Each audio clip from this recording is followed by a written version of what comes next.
Every escalator you've ever ridden has a built-in weak point on purpose. It's not a manufacturing defect. It's not corner cutting.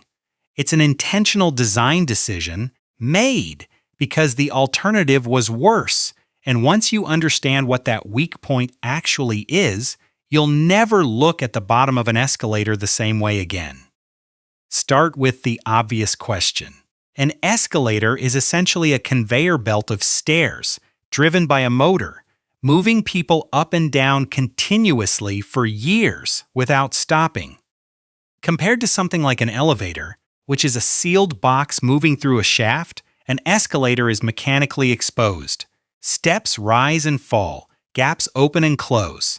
Moving parts sit inches from bare skin, loose shoelaces, and stroller wheels all day, every day.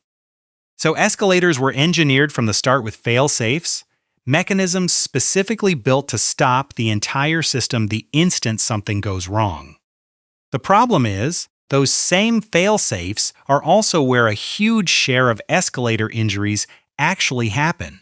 The most important of these fail-safes is a part almost nobody notices, called the comb plate. It's the metal ridge with small teeth sitting at the very top and bottom of every escalator, where the moving steps meet the stationary floor. Its entire job is to safely separate the moving step from the fixed platform, gently guiding your foot off the escalator without letting anything get pulled underneath.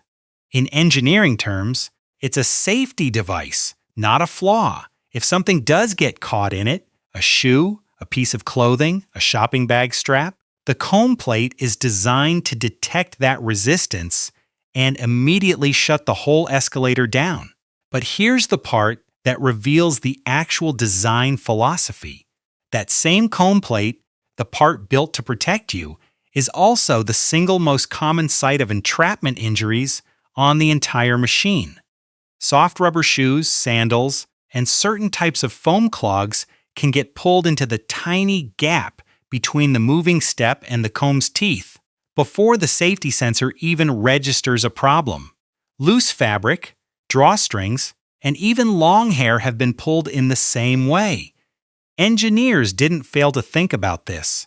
They chose it anyway because the alternative, a completely sealed gap with no clearance at all, would cause the escalator to jam on ordinary dirt, debris, and daily wear almost constantly, and a machine that jams constantly gets its safety features disabled by frustrated maintenance staff far more often than one that runs reliably.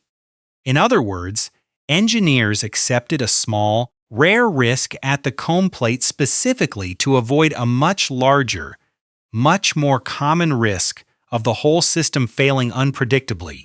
That trade-off shows up everywhere in escalator design once you know where to look.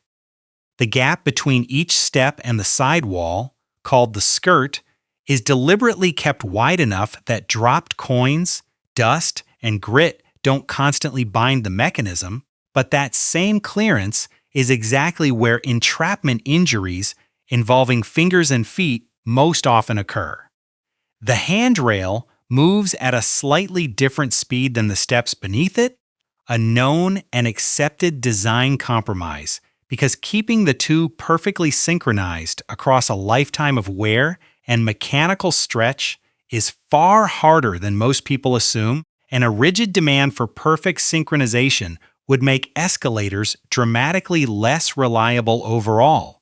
Reliability, not perfect safety, was always the actual design target, and the reason for that becomes painfully clear when you look at what happens when reliability actually does fail.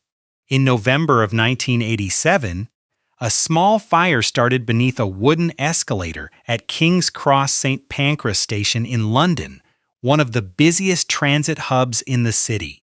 The escalator's moving parts had been lubricated with grease for years, and that grease, mixed with dust, lint, and debris, had built up steadily underneath the wooden steps without being properly cleaned.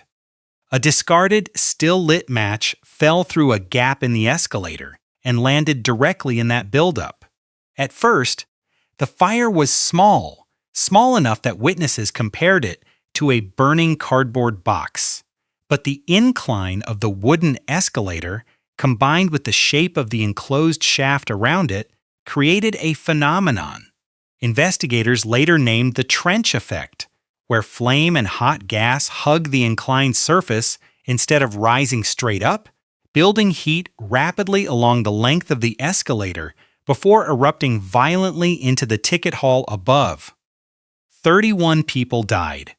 The investigation afterward found that the escalator's running tracks hadn't been properly cleaned, that safety cleats meant to block gaps were missing in nearly a third of the required locations, and that similar small fires had actually started on underground escalators dozens of times before, always extinguishing themselves before anyone took the pattern seriously. That disaster wasn't caused by a single design flaw. It was caused by an accumulation of small, individually reasonable trade-offs, wooden construction that had been standard for decades, grease that made the mechanism run smoothly, gaps that let debris fall through instead of jamming the machine, all of which combined into conditions nobody had modeled together. Afterward, wooden escalators across the London Underground were phased out in favor of metal ones, and cleaning and fire safety requirements were dramatically tightened. Modern escalators are safer than the ones involved in that disaster by a wide margin, but the underlying engineering philosophy hasn't actually changed. Every escalator you step onto today still carries small, deliberately accepted risks at the comb plate, at the skirt gap, in the handrail speed, all preserved because eliminating them completely would make the machine less reliable, more prone to sudden unexplained stops, and paradoxically, more dangerous overall. Emergency stop buttons exist at both ends specifically because engineers accept that, given enough use across enough years, in front of enough careless or unlucky riders, something eventually will get caught. So the next time you step onto an escalator and you watch your shoe cross that toothed metal ridge at the bottom, you're looking directly at the machine's most important safety feature and its most well-documented weak point, existing in the exact same place, on purpose. It's not that engineers overlooked the risk. It's that they calculated it, accepted it, and built the rest of the machine around it. That's not a flaw hiding in the design. That is the design.